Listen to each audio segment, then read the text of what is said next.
listen to him because he's crying and he's in shock, like people that feel things.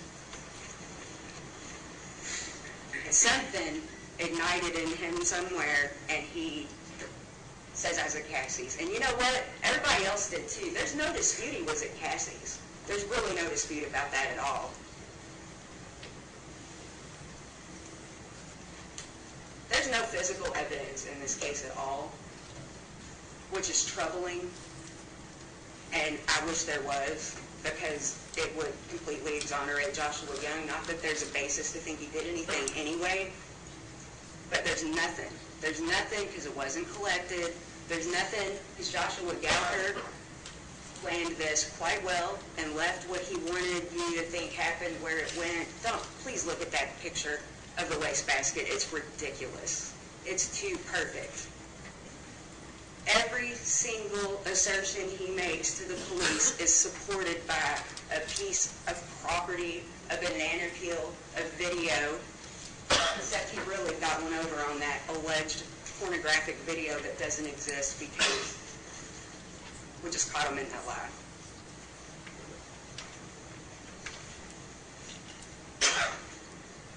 And what's left is rumor and innuendo and the shadow of a jerk of a dad. And jerk is such an understatement. He terrifies me. Why? Because he terrifies me. Okay? He doesn't cry. Remember what I said? I cried, and I mean, I got him. I won him over because I cried. I cried. Character assassination. The alternating lights discussion and the he's not my blood discussion. It got really quiet in here when that came up. Did that lady call the police and go, I think somebody might have information about this? He was so cold and callous and he didn't cry and he was staring ahead like some little monster or something. No, they went to her later. She was like, you know, now that I think about it, do you think people in this neighborhood weren't talking about what the heck happened to that kid up there and thought about lights? And people were talking about it. We don't even know the context of that conversation. And who cares? Who cares? Who cares? If that's what you need for a murder conviction, we are all in a lot of trouble. He's not my blood. Again, this is a boy. They're boys. They don't wear their hearts on their sleeve. And even if you don't walk around pouring your guts out, they're just trying to, he didn't want to talk about it. They said that. He didn't want to talk about this. Never mind the chaos still going on at the house. You heard from Amanda. He's lucky to be alive, and so is she. And so is Kenzie.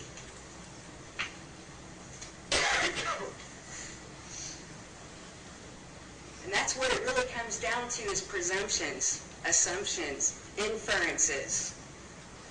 You have instructions in front of you that talk about the presumption of innocence.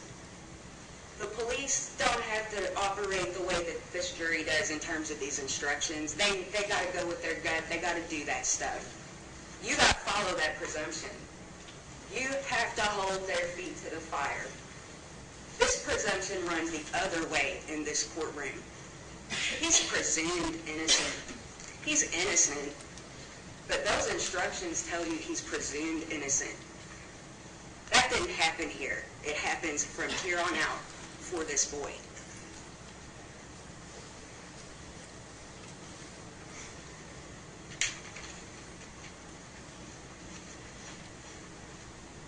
Who protects the kids? It's like we just forget about the kids, you know?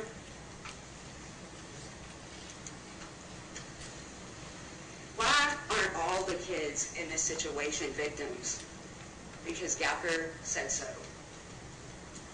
I don't care what Gowker's motives are. I don't care. I know they don't have anything to do with anybody but his own ego, and you know it too. You know it too. This isn't about loving anybody. People that did what he did don't love people. He doesn't even know what that is. And I really don't hold it against him. He's just incapable of thinking and feeling like people. And that was apparent when he was talking talking about all this stuff. It was apparent. It's not in there. There's something that's not wired right with that guy.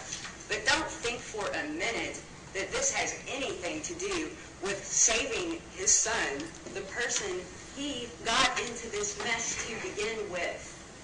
And that's the thing about him. He gets you so far in, you feel so stupid when you realize how bad he duped you.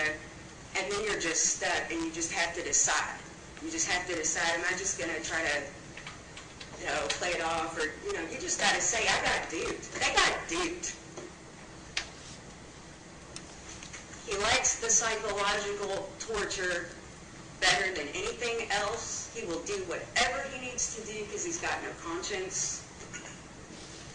And the abuse continues for Joshua Young, who's been in jail for over 2 years over this, with false allegations of confessions by people who say they don't know if he controls them. You probably really didn't believe that was possible for anybody. I don't know if he controls me.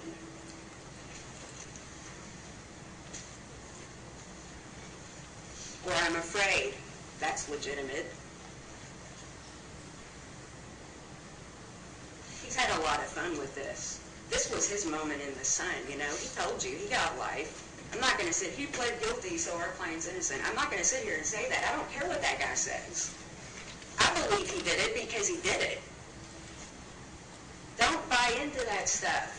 Don't listen to that guy. Don't listen to those people connected to that guy. If you put all of that aside, not that it's believable to begin with at all, because it's factually disproven.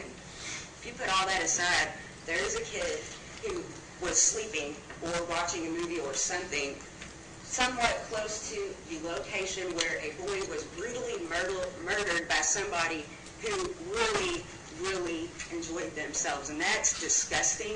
It's wrong. It's heartbreaking. But so were hundreds of other people sleeping or watching TV or whatever. He was in the vicinity. And that guy's his father. We do not apologize for a child wanting to live with their parents.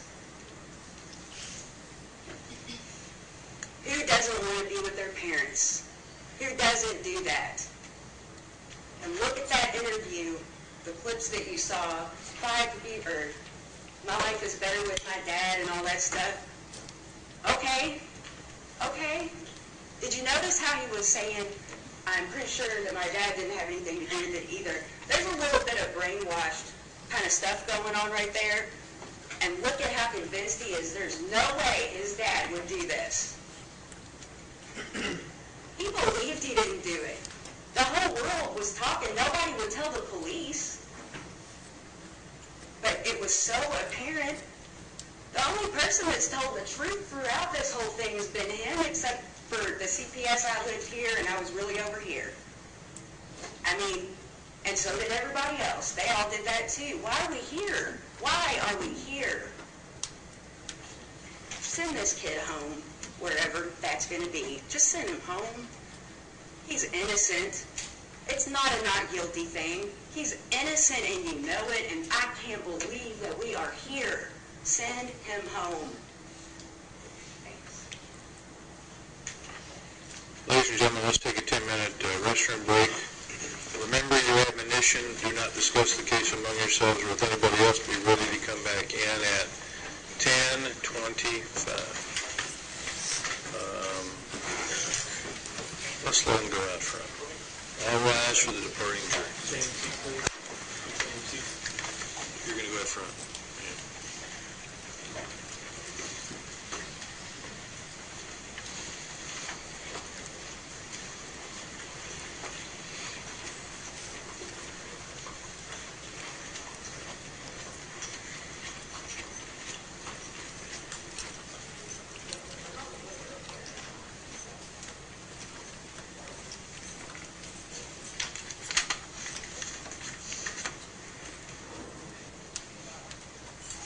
Here's a 10-minute recess.